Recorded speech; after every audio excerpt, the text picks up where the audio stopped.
halt that to add value.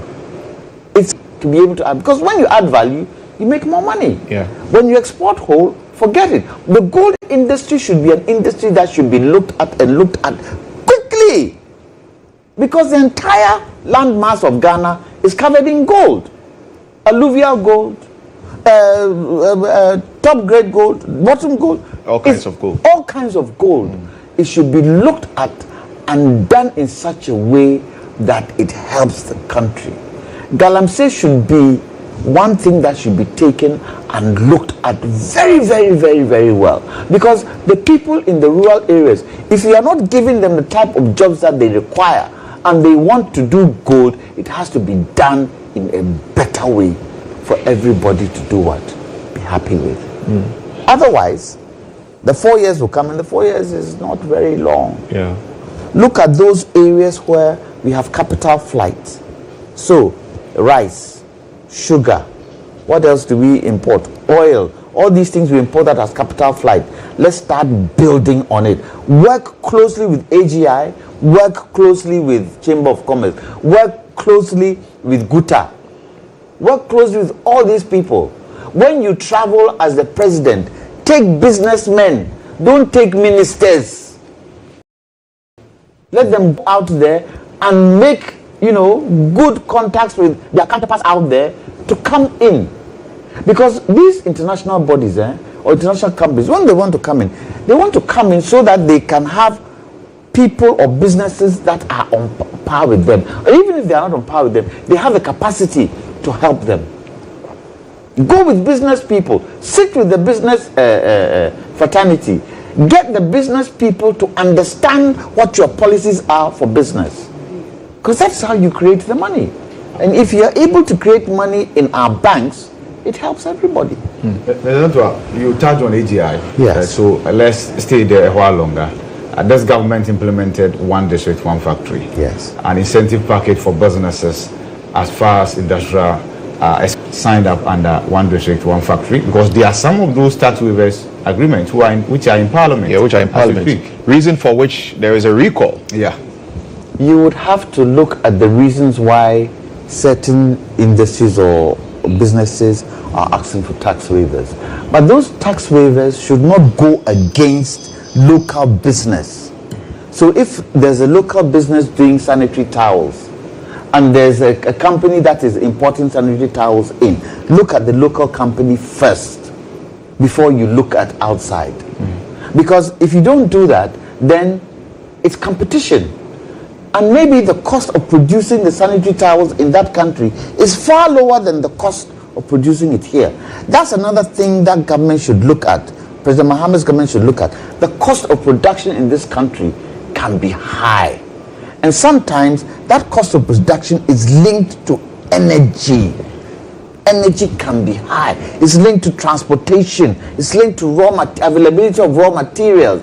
It's linked to having the requisite knowledge, capacity to be able to turn these things around. So it's an entire thing that needs to be looked at, but it can only be looked at with the business people. Listen to the problems that they have. Listen to what it takes for them to use one CD. Because they are in there. They are in here, but you need to build them. Those are the ones who are going to create the jobs, aren't they? The ones who are going to, this oil thing I'm talking about, you're getting petroleum engineers from universities. When they come out, where are they going to go? If you don't have a petroleum sector that is strong. Renewables. Solar, for me, I think where that is concerned, the government coming in that is coming up in this country should have a solar panel and work it in such a way that it is reasonably priced for people to buy. Gradually, the prices will come down. Gradually, net metering has to come in. And that power, the conventional power with time moves into industry. You need power for 24-hour economy. That is key. And power isn't, available. How does 24-hour economy work? It won't work. So quite a lot of things, and from his 120-day manifesto that he's brought out, yeah, he's going to tell us how he sees the 20. Nobody knows what can happen tomorrow. But the more people understand it, the better it is for all of us. Well, by way of update, so the EC has called Damango for Abu Jinapo. Samuel Abu Jinapo. Yeah. As we speak, the EC intends continue with the coalition for Ablekuma North, where Madam Obin and then Equia Free are slagged out, of course, per the declaration from the constituency. Madam Obin of DC won that seat, but there are some outstanding issues that must be addressed. And that will continue today at the Regional Coalition Center. Yeah. Frank Anodompre and his Nsawamadu Ejiri, the EC has moved them from the Eastern region to the national headquarters. So they are coming there to deal with the outstanding matters, right? Akwatia has found its way back to Kofrudia, so they are coming there to deal with the outstanding matters, right? Akwatia has found its way back to Kofrudia, so the regional EC is attempting to deal with the issues of Akwatia and a few others in the 171. Yes, the last I the checked. NDC is inching closer to 180 per the declarations that were done at the various regional district what's the name constituency coalition centers. Yes. Just yesterday, Okankwe Central, for instance, was added to that box belonging to the NDC. Patrick Abuama has indicated publicly that he's headed to the High Court, which is the legitimate thing to do, right? And so we are informed that will be a very long fight. So it is declared in courts. He still remains As in it courts. stands now, Yeah. the status quo is that Baba Sadiq has the been MP declared. Baba Sadiq being sworn in.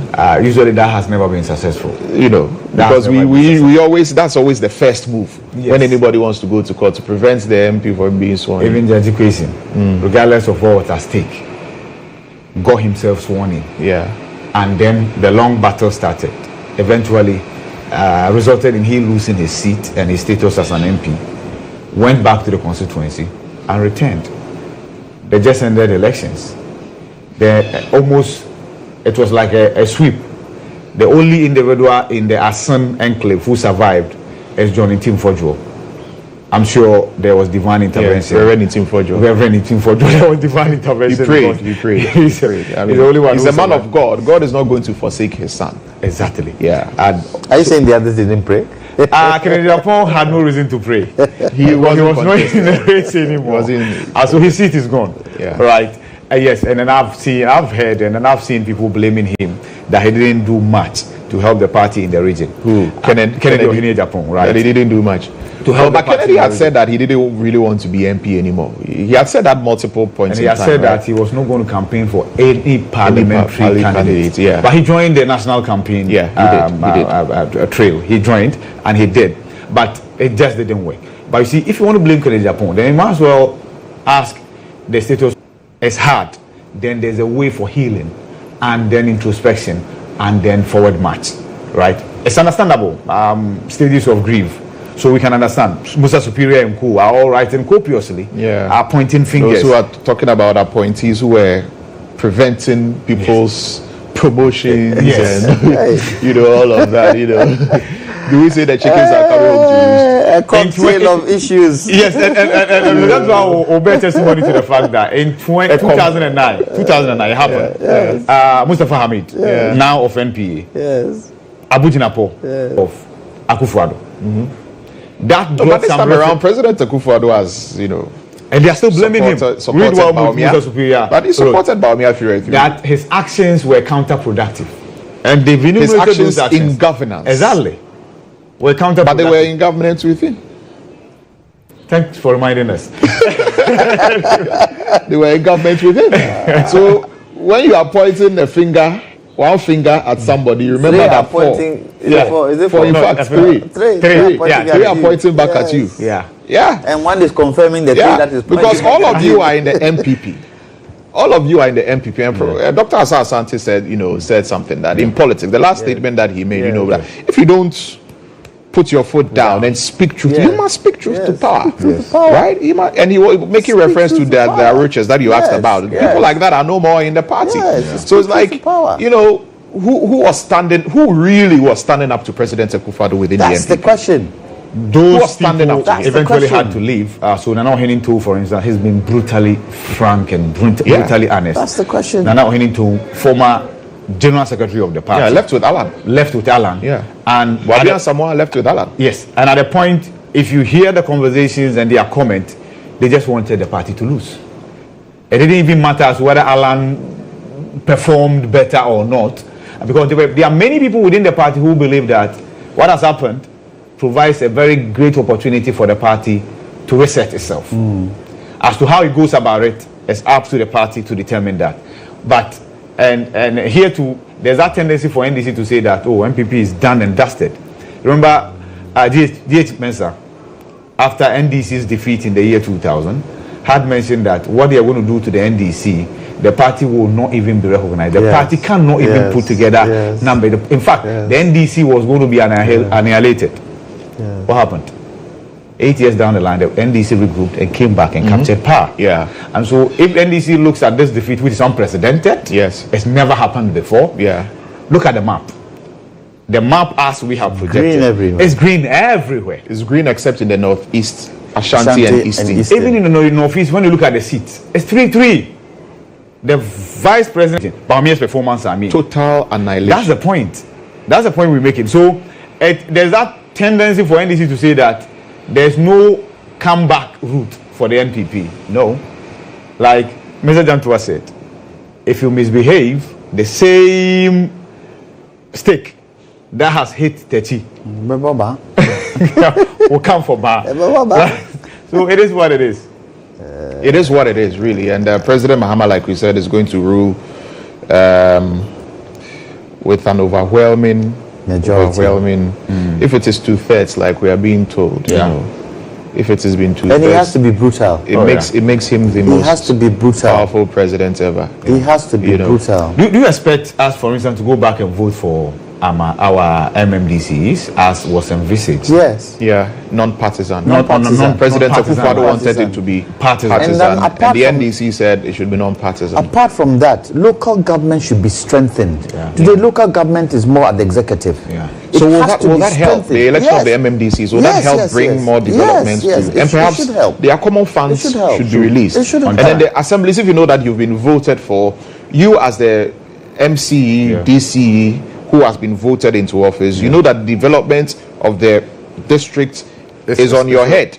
And so you even though you are relying on the DCAF, you will have to now find ingenious ways to generate revenue with your assembly to bring development for your people. Otherwise, you are voted out. And you know, this is where it should also take a certain pressure of parliamentarians, because parliamentarians are looked as like development agents in the local area. A lot of people who voted this election complained about how their parliamentarians have not done anything. Yes, but that is not their duty. Their duty is legislature. But they are supposed to help lobby for local government to get money to build change. And the parliamentarians campaign on, and even during this election, we saw the parliamentarians campaigning on the development they will bring to the. So perhaps the election of MMDCs will shift the attention away from the MPs and put the focus. And perhaps there should be an education drive if the NDC is able to push this through. Because I remember that they said when this one fell through, it was said clearly that our next NDC administration will revisit this and make sure that it is done, but it is not done along partisan lines. So I'm pretty sure somewhere along the line we can expect that it will happen. Now, if it does happen, I think that there should be a lot of education. Bring in the NCCE, bring in the media to embark on a certain education drive to make people understand that now. That is, if it goes through, now the development of your certain education drive to make people understand that now. That is, if it goes through, now the development of your area, the focus is not on your MP, your area. The focus is not on your MP anymore. Focus on the person you voted for to become your. Have you been able to wrap your head around why? Have you been able to wrap your head around why Madam GHOne Mensah ended her declaration to Akufo-Addo? Well, then you should submit the petition again. That conversation we need to have. Must we ready ourselves that any new administration that comes will boot out the EC, given the precedent that was set with Charlotte Osei? Well, you know that it was tried with the veteran How many years? Yes. There was a lot of calls for reshuffle, We so we need did change. reshuffle. We Yes. need change. Yeah. We need change. Change is good. It might be difficult for people to take, but change is good. Well, one thing we know that is that President Mahama is not afraid of reshuffle. Yes, He doesn't shy away from Kufuor was equally reshuffle. not afraid of reshuffle. Yeah. But President Kufuor had Mahama publicly doesn't stated that afraid. he doesn't believe in reshuffle. Yes, and I know that Yeah. we disagreed, but Which comes first, country or what he thinks? Yeah. And this is the mistake that our leaders make. You are there to serve the people. The people make up the country. Yeah. So what the country wants is what you should do. Well, Period. Yes, you can give your reservations, but if that is what the people look, the election. to be wrapping up. We'll wrap We'll have up, to but wrap it finally, up, yes. and briefly, Mr. Dantua, you are a legal practitioner. Judicial reforms, we told about many senior members at the bench, Court of Appeal, who were ripe for promotion and elevation to the Supreme Court. That never happened. Others from private practice all elevated. How should the new administration look at the judiciary? It depends on how many judges at this point are getting to the end of their tenure. And those judges that are getting to the end of their tenure, if you are going to promote within those who need to take over. Don't bring in new ones. Because the moment you bring in, you need to be able to use technology more where the judiciary is concerned. So that we do not need... birthday wishes before we go, a few birthday wishes before we go. So let's put them up on the screen and let's see who is celebrating their birthday today. By the way, if you're celebrating your birthday today, we're saying a big happy birthday to you. So let's begin with happy birthday to my dear Joyce. May the good Lord bless you.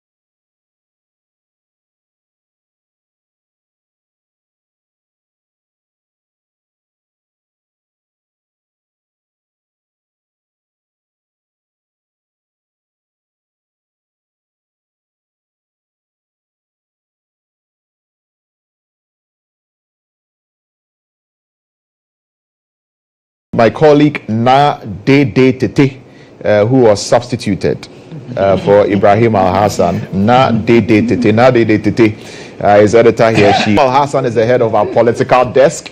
Yes, and of course, Mr. Kwame Ijantwa. My name is Lantam Papanko.